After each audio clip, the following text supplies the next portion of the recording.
Hello everybody, my name is Zen and welcome back to Baldur's Gate 3. This time, the game has got a new update which adds a whole new class. I'm super excited to talk about that because it's a lot of fun, but this has put us again one step closer to the game actually launching. Just keeping in mind that Baldur's Gate 3 is still in early access and it looks like it's going to remain so all the way up until 2023, or rather into 2023. According to Larian.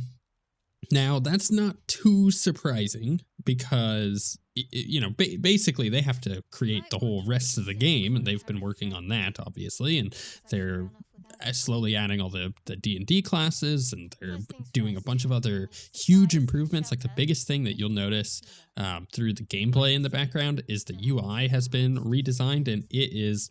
oh, chef kiss. It is so good. Oh, I love it. It is a huge improvement on what it was before. But let's dive in and start with the biggest thing about this update, which is the fact that we have the Barbarian.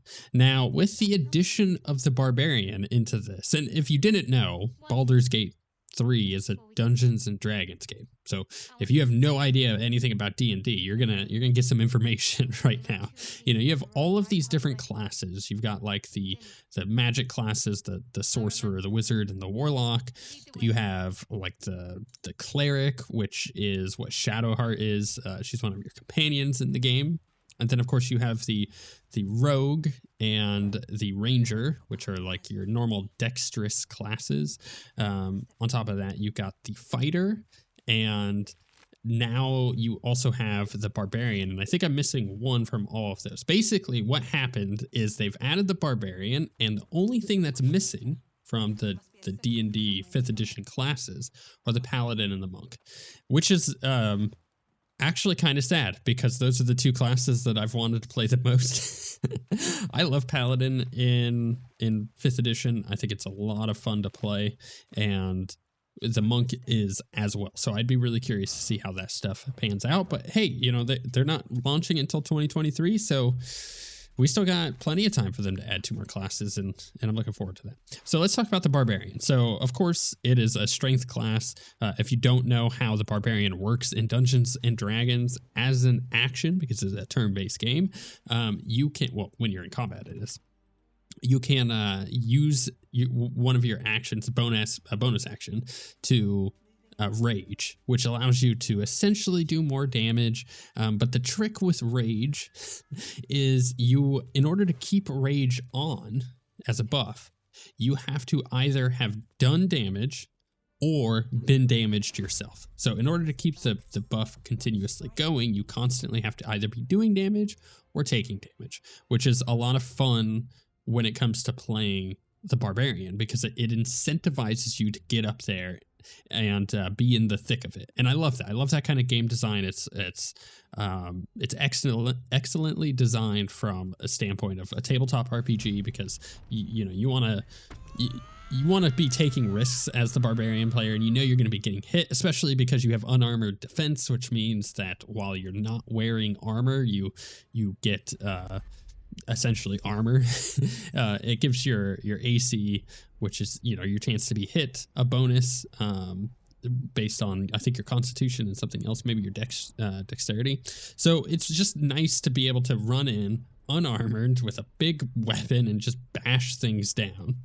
But that's not all, because in addition to adding the Barbarian, they also added, and I think this is hilarious, but they added the ability to have makeshift weapons, which means that, let's say you're a barbarian, you're standing next to a table, and you have enough strength to pick up the table. Well, you could literally pick up the table and throw it at an enemy and do a bunch of damage.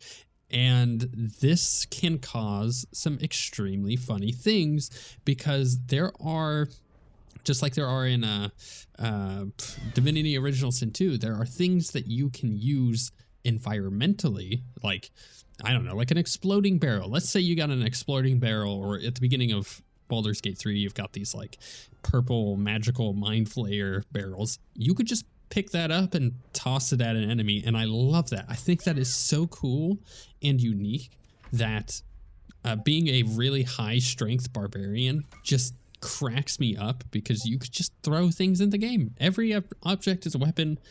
A goblin is a weapon. You know, you could pick up a goblin and throw a goblin at another goblin. And I think that's hilarious. You could pick up a goblin and throw him off a roof. That's also hilarious. I don't know. It's just everything about it cracks me up. And I think that the implementation of the Barbarian is so well done, in my opinion, for this particular game, even though it's just the 5th edition Barbarian, just with a, you know, fun little twist of being able to throw crap. It just works.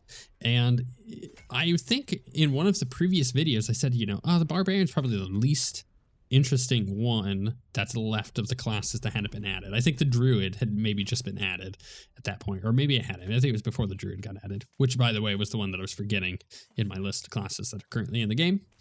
And yeah, I think it cracks me up because it's like, now I'm just having a lot of fun with the Barbarian. We'll discuss whether or not I'll end up playing the Barbarian, because if you're new to the channel and maybe you don't know, I plan on doing a full playthrough of this game when it finally launches. I have done a partial playthrough of this, which you could go catch up on. Just go to the Baldur's Gate 3 playlist. It'll be like at the end of this video and everything on the little navigation thing that pops up. But yeah, I don't know. I think that the Barbarian is so cool that it is super tempting, but I want to see if and how the Monk and Paladin are implemented, because I think the Paladin is probably going to be my go-to class just because I like it so much in 5th edition. Anyways, the thing with the Barbarian that I enjoy so far with what I've played, I've put about another hour into the game, and I'm using this footage right here because it's not too far into the game. It's fairly early, so if you did want to jump in, you're not really getting spoiled on anything. But the thing is, in previous iterations of this content that you're seeing in the background, man, it is really easy to die to like the intellect devourers or just a whole lot of enemies here. Like, it is really easy to die if you're not careful and strategic and, going fairly slow, and you're not just like running in guns a-blazing. But with the Barbarian, that's not the case. It's just fun. You just run in guns a-blazing, you bash everything, and it dies. Especially having Shadowheart around. She could just heal you or give you additional AC, so you're harder to hit. And then you just become like an unstoppable force between that and Rage. And then you level up.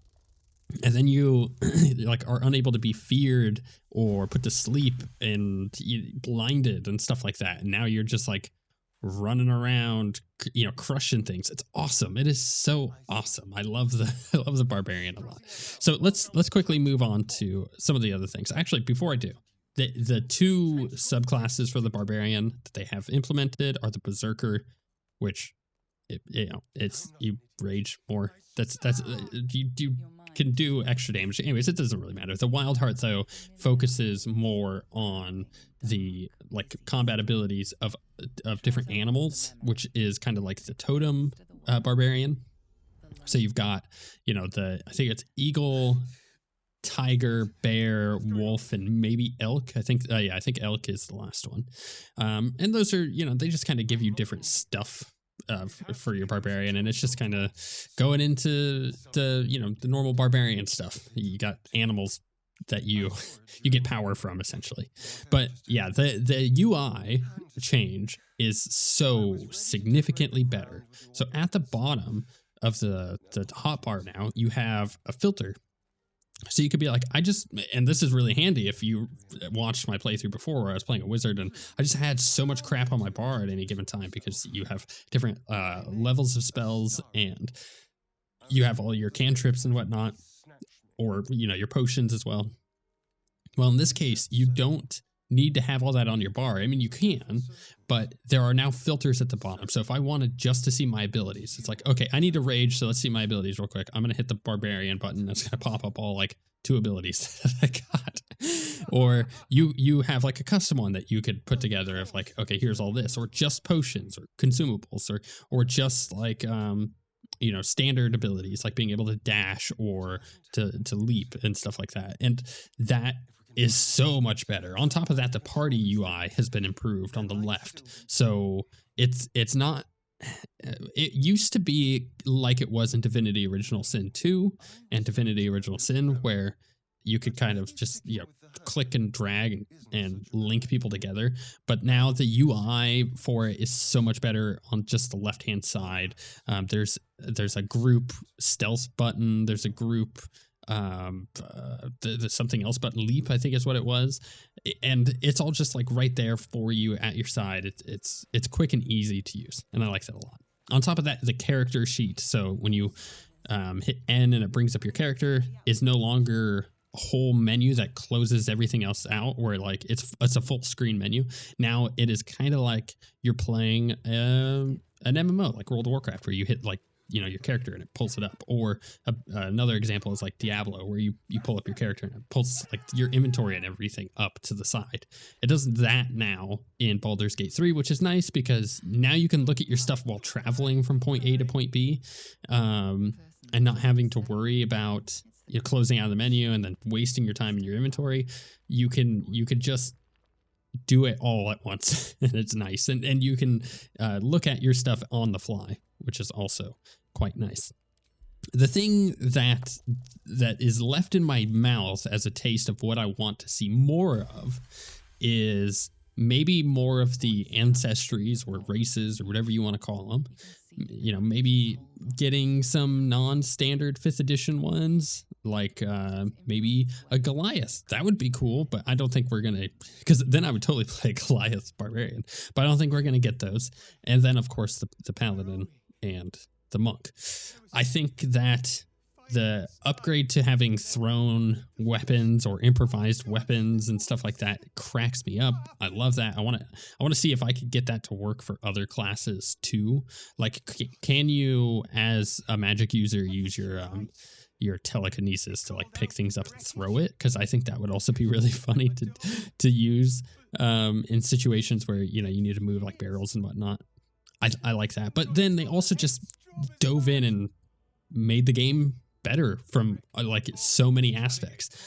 They did so much better on all of the little animations. I've noticed a handful of them just in the extra hour that I've been playing.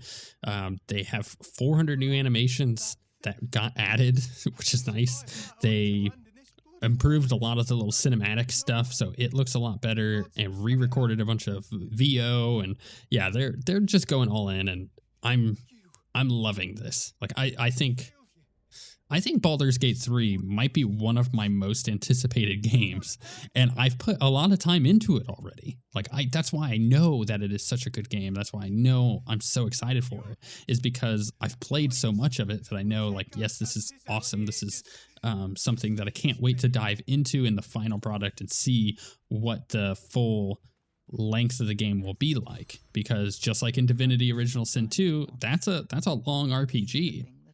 And if you stick with it, it is a very satisfying RPG. I think with Baldur's Gate 3, it's going to be just everything that Divinity Original Sin 2 was, and then some, because it has that Dungeons and Dragons like lineage with all of their stuff going on. You have the fact that you're going to be in Baldur's Gate. You have the Mind Flayer plot. You get to check out the Underdark and everything, and it's just, yeah, I'm really looking forward to this game. Let me know which class you would want to play. Is it one of the ones that are already implemented, or are you excited to try out the Monk and or Paladin? Let me know in the comments. But with all of that being said, you should play this game when it comes out. I don't necessarily recommend it for early access unless you're really dying for like an RPG right now, which I doubt that you are, because oh my goodness, the game's coming out this month in February of 2022. It's ridiculous. But if you happen to be, then this is a good get. If you're not afraid of playing, going, hey, this is really cool, I'm gonna wait for the full game to come out, and then after that, otherwise you're gonna have a lot of content to play from this one early access build anyway. So there's a lot there to love. With all that being said, though, we shall see you all next time.